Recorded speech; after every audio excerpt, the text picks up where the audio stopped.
have finished my Zonnig. All that is left to do is the boosted I-cord bind off.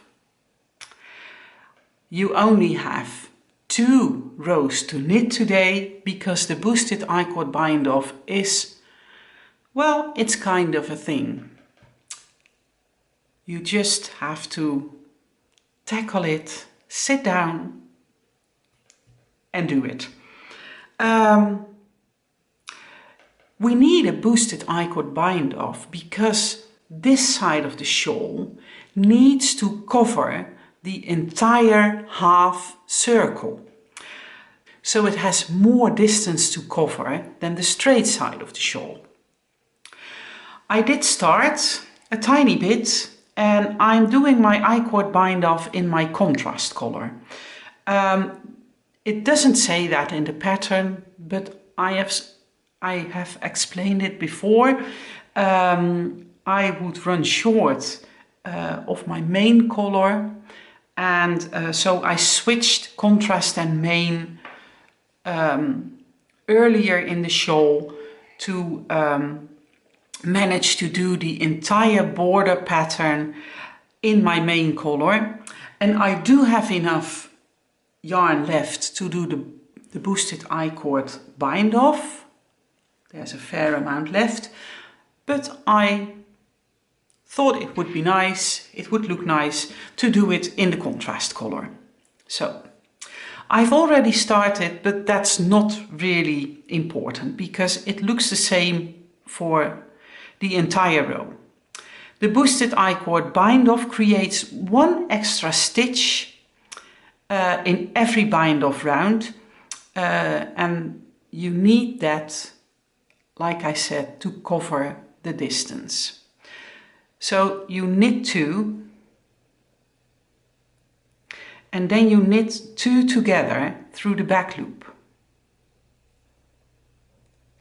Place the stitches back on the left hand needle and knit the 3 stitches by themselves. Oops. And then you place them back on the left hand needle again. And then you start all over again. So knit 2,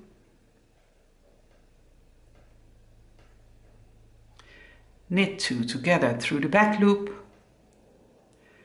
place them back on the left hand needle and knit the 3 stitches all separately and place them back.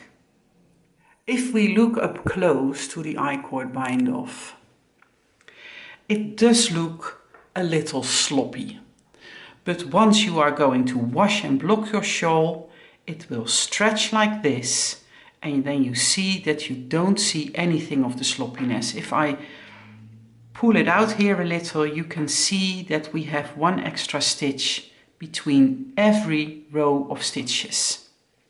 I'm going to finish this until the end of the row, and then I will come back to you for the Kitchener and washing and blocking. I have finished my I-cord bind off. I already cut my yarn, and now to put these remaining 6 stitches together, I need to change, let me do it like this, I need to change the direction of the way that these last 3 stitches are mounted on the left hand needle. I'm going to pinch here, take out my needle, nothing happens with these stitches, and I'm going to bring it back in from the opposite side. And now, when I hold my needles together like this, I can graft my I-cord close. I'm going to graft this and put the translation under, because then I don't have to undo the grafting and I can just talk in Dutch, and you can follow along while I voiceover for you. So I'm going to go into the first stitch on my front needle as if to knit and slip it off, and then as if to purl into the second stitch and leave that on. Now I'm going to bind off one from the back needle, so I'm going to go as if to purl in the first stitch and slip it off, and as if to knit in the second stitch and leave that on.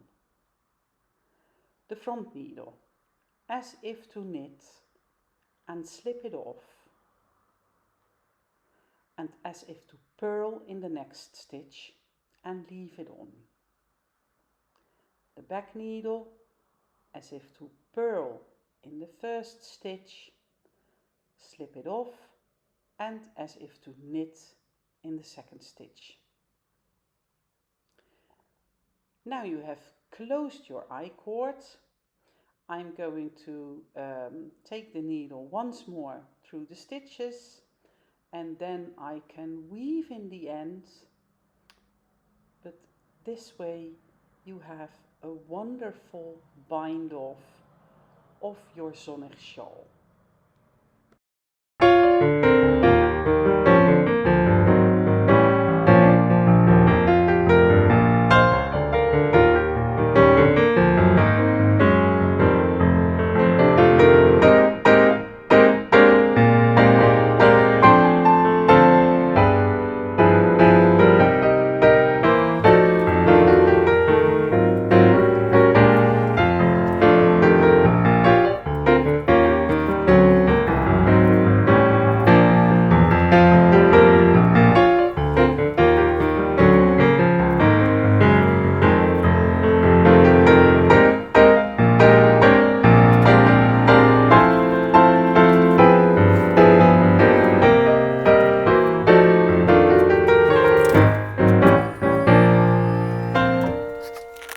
But here you can see all the pattern pieces are opened up.